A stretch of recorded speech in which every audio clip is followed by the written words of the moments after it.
এই যে এই মাছটাকে আজকে কেটে রেসিপি করে দেখাবো। মাছগুলো কেটে আমার এতগুলো মাছ হয়েছে।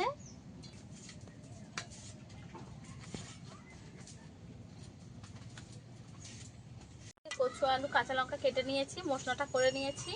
লবণ দিয়ে দেবো, হলুদ গুঁড়ো দিয়ে দেবো,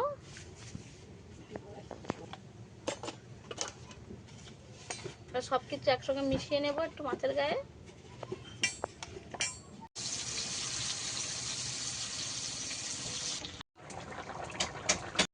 নমস্কার বন্ধুরা, মামুনির রান্নাঘরে স্কুল স্পুটে আপনাদেরকে আবারও অনেক অনেক স্বাগত জানিয়ে আজকে আবার একটা নতুন একটা রেসিপি নিয়ে চলে এসেছি প্রতিদিনের মতন। আজকে আমি এই যে কচু নিয়ে নিয়েছি, বড় বড় সাইজের কচু, এটি ঘরু কচু না কি বলে, সেই কচু আমি নিয়ে নিয়েছি। কচু আলু কাঁচা লঙ্কা নিয়েছি, আর এখানে আমার ছেলের হাতে একটা বড় ইলিশ মাছ নিয়েছি। এই ইলিশ মাছটা দিয়ে কচু আলু দিয়ে আজকে মাছের ঝোল বানাবো। পুরো ভিডিওটা আমার সঙ্গে থাকবেন, আশা করছি আপনাদের খুবই ভালো লাগবে। এই ইলিশ মাছটা রান্না করে আগে জমিয়ে ভালো করে ভাবতে হবে। চলুন তাহলে প্রথমে আমি রান্না করে চলে যাব আর রেসিপিটা বানানো শুরু করে দেব।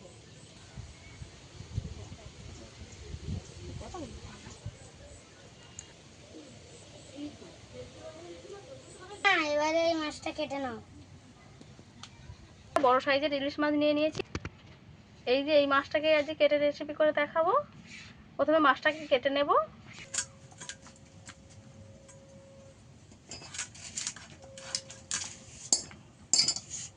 ভালো করে ছাড়িয়ে নেব।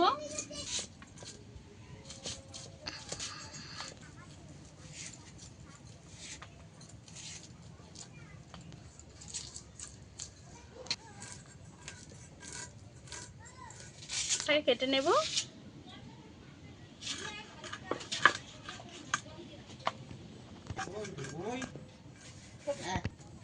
এরকম কেটে নেব মাছগুলোকে।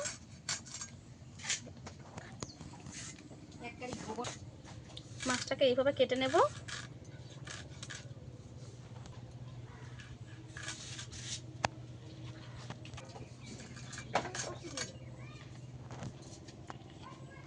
পেটিগুলোকেও কেটে নেব। আমি এইভাবে কেটে দেব।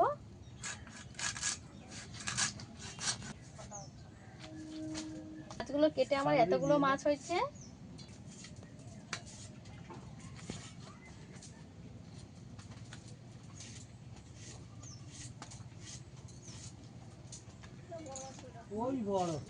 ধুয়ে নিয়ে ফিরে আসছি রান্নার কাছে।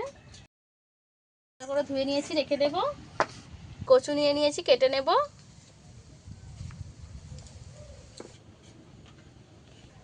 কচু ছাড়িয়ে নিয়েছি, কেটে নেব।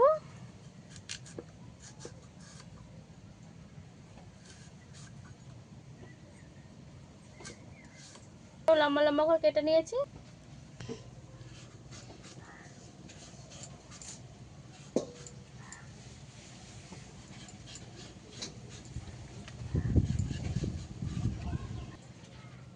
কচুটা বড়, তাই মধ্যখানটা কেটে দেব।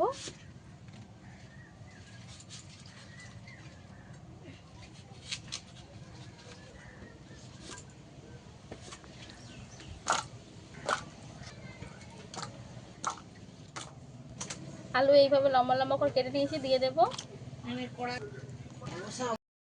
কচু আলু কাঁচা লঙ্কা কেটে নিয়েছি, মশলাটা করে নিয়েছি।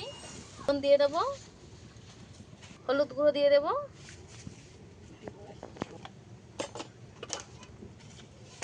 সবকিছু একসঙ্গে মিশিয়ে নেব একটু মাছের গায়ে।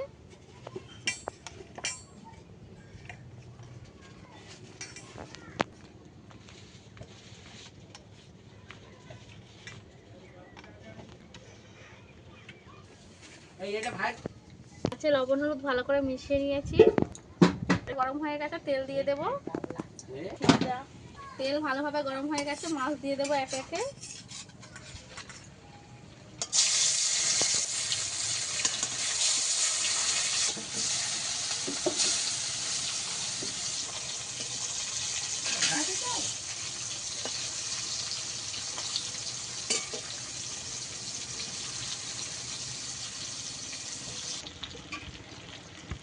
মাছগুলোকে উল্টে দেব।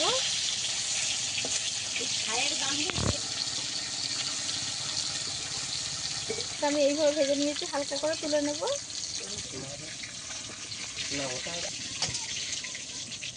একইভাবে বাকি মাছগুলো ভেজে নেব।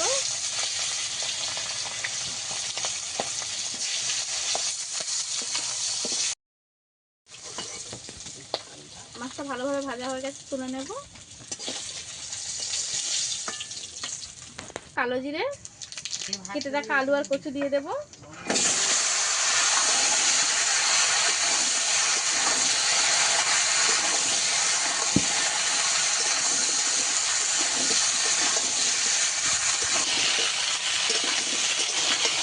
কচু ভালো করে একটু ভেজে নেব। লবণ দিয়ে দেব। আলু আর কচু ভালো করে কিছুক্ষণ কষিয়ে ভেজে নিয়েছি। আদা বাটা দিয়ে দেব। আলু কচু আদা ভালো করে একটু কষিয়ে নিয়েছি। স্বাদ মতন হলুদ দিয়ে দেবো, পরিমাণ মতন পুরো দিয়ে দেবো অল্প একটু। আবারও ভালো করে একসঙ্গে মিশিয়ে নেব। অল্প একটু জল দেব।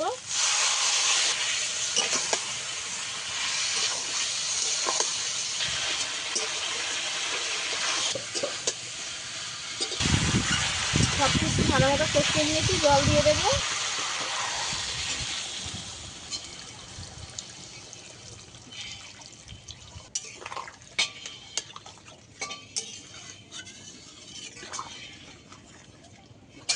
আগে থেকে বেটে রাখা সর্ষে জলে গুলিয়ে দিয়ে দেব।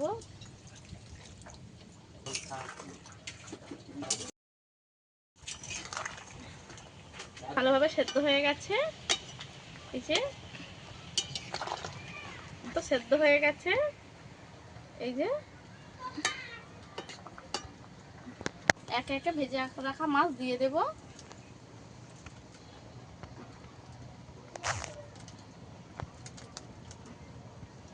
সবার লাস্টেই মাছটা দিতে হবে। আলু কচু সেদ্ধ হওয়ার পরে, যেহেতু ইলিশ মাছ একদম নরম প্রকৃতির মাছ,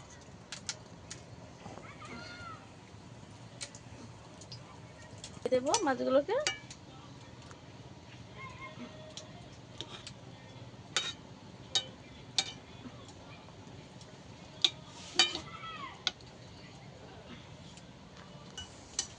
এই যে কচু এইভাবে ভালোভাবে সেদ্ধ হয়ে গেছে। এবারে কিছুক্ষণ ফুটিয়ে নেব মাছ দিয়ে। ভালো করে আমি ফুটিয়ে নিয়েছি। চলো, মাছের ঝোল আমার রেডি হয়ে গেছে, নামিয়ে নেব। তো মাছের ঝোল আমার রেডি হয়ে গেছে, নামিয়ে দিয়েছি। কিছুক্ষণ পরে আপনাদেরকে দেখিয়ে দিচ্ছি। ইলিশ মাছের ঝোলটা একদম রেডি হয়ে গেছে, আর দেখতে কত সুন্দর হয়েছে।